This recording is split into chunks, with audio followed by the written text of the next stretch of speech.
उधर से ट्रंप ने एक इशारा किया, फोन उठाया, कहा Modi ji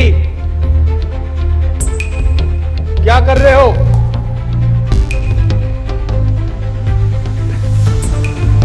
Narendra surrender.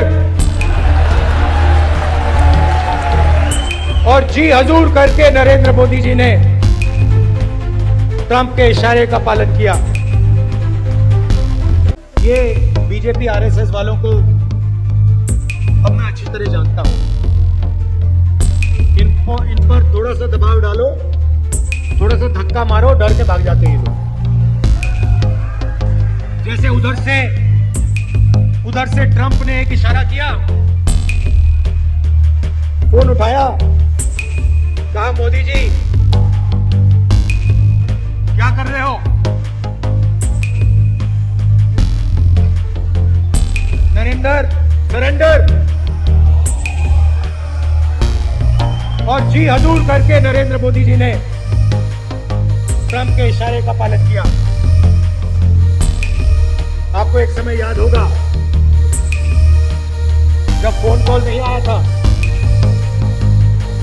7th fleet आई थी, 71 की लड़ाई में 7th फ्लीट आई थी, हथियार आए थे, एयरक्राफ्ट कैरियर आया था। इंदिरा गांधी जी ने कहा मुझे कुछ करना है, मैं करूंगी।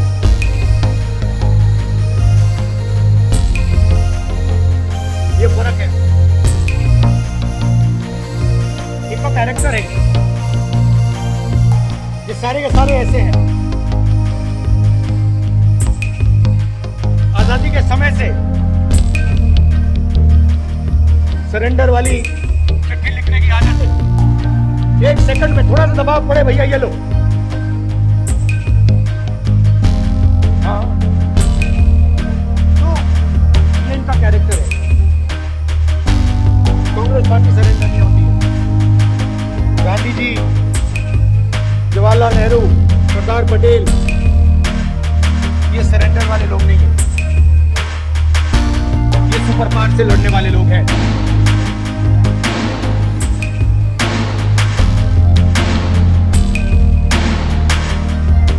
तो जाति जनगणना की बात मैंने कहा, देखिए आपको जो करना है करो। हम सामाजिक न्याय की लड़ाई लड़ेंगे और जाति जनगणना को हम लोकसभा में पढ़ेंगे। मोदी जी पहले कहते थे कोई जात नहीं है, सिर्फ 4 जात हैं। चुनाव के समय वो ओबीसी बन जाते हैं। गडकरी जी ने कहा, मोहन भागवत ने बयान दिए, थोड़ा सा दबाव पड़ा, एकदम सरेंडर हो गए। मगर मैं इनको जानता हूं।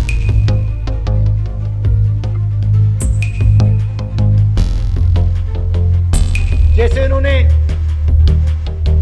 महिला आरक्षण का काम किया था, वो 10 साल बाद वाला, यहां भी वही कोशिश है। ये करना नहीं चाहते हैं,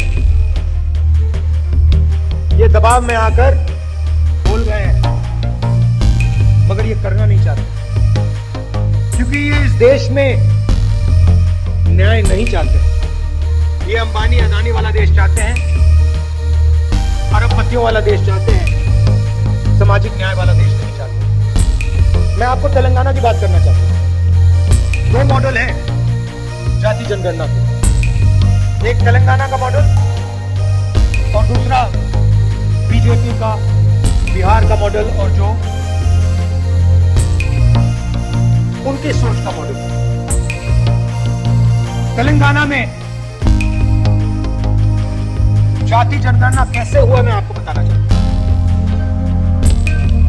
बिहार में बंद कमरे में सवाल चुने गए, ब्यूरोक्रेट से सवाल चुने, बिना किसी से पूछे, बिना जनता से बातचीत किए, बिना दलितों से पूछे, बिना पिछड़ों से पूछे, बिना अति पिछड़ों से पूछे, बिना जनरल कास्ट से पूछे, बिना माइनॉरिटी से पूछे, बंद कमरे में 3-4 सवाल लिखे, जाति जनगणना कर।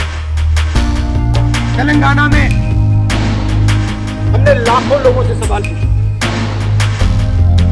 दलितों के संगठनों से, आदिवासी के संगठनों से, उनके नेताओं से, और हमने उनसे पूछा कि देखिए हम जाति जनगणना करने जा रहे हैं, सर्वे करने जा रहे हैं, आप इस सर्वे में कौन से सवाल चाहते हो? 3.5 लाख लोगों ने हमारी प्रोसेस में एक साथ मिलकर सवाल निकाले, और उसके बाद बिहार में सेल्फ रिपोर्टिंग था। अगर आप बोलना चाहते हो तो बोलो, नहीं बोलना चाहते हो तो नहीं बोलो। तेलंगाना में हर व्यक्ति, हर परिवार के घर में सरकार के ऑफिसर्स गए और उन्होंने उनसे सवाल पूछे। नतीजा मैं आपको बताना चाहता हूं। जाति जनगणना में क्या पता लगा? तेलंगाना का जो कॉर्पोरेट स्ट्रक्चर है, प्राइवेट सेक्टर है, आप हैरान हो जाओगे। तेलंगाना का जो प्राइवेट स्ट्रक्चर है, प्राइवेट सेक्टर है, सीईओ, सीनियर मैनेजमेंट, कंपनी के मालिक, इन सब की लिस्ट में आपको एक दलित, एक आदिवासी, एक पिछड़ा वर्ग का व्यक्ति नहीं मिलेगा। यह सच्चाई है। तेलंगाना में जो भी कॉन्ट्रैक्ट सरकार देती है, सारे के सारे कॉन्ट्रैक्ट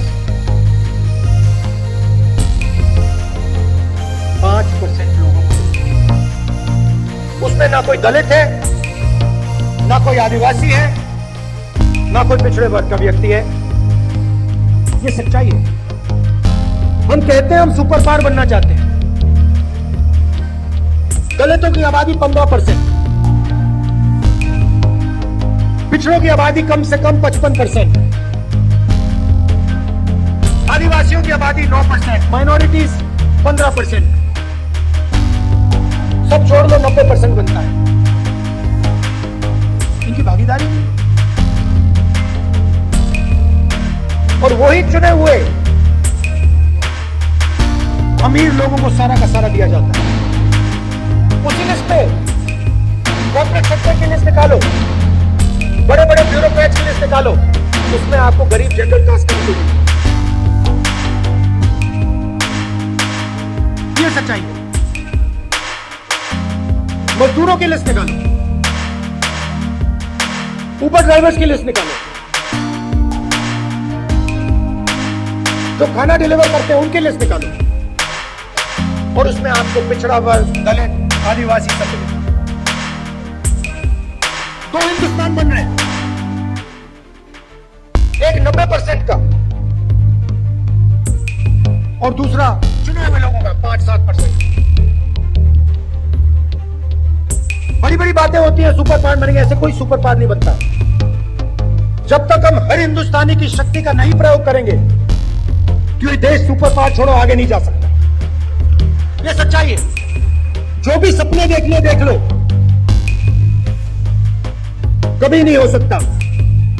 हिंदुस्तान जब भी आगे बढ़ता है जब इस देश की पूरी शक्ति का प्रयोग होता है, जब सब लोगों को लगता है कि हमारी भी भागीदारी है, हमारा भी भविष्य है, हम भी आगे जा सकते हैं। आप मीडिया देखो, पूरी लिस्ट निकाली मैंने, मालिकों की लिस्ट, रिपोर्टर्स की लिस्ट, एंकर्स की लिस्ट। मुझे दलित एंकर का नाम बता दो, मुझे पिछड़े वर्ग के एंकर का नाम बता दो, मुझे आदिवासी एंकर का नाम बता दो, नेशनल मीडिया में बता दो कौन है, मुझे बता दो। जुडिशियल सिस्टम में जाओ, वहां आपको 90% नहीं मिलेंगे। मीडिया में आपको अंबानी जी की शादी दिख जाएगी, डांस गाना दिखेगा, मगर किसान भूखा मर जाए, मजदूर मर जाए, कभी नहीं दिखाई देगा। और पूरा का पूरा धन 2-3 लोगों के हाथ में जा रहा है।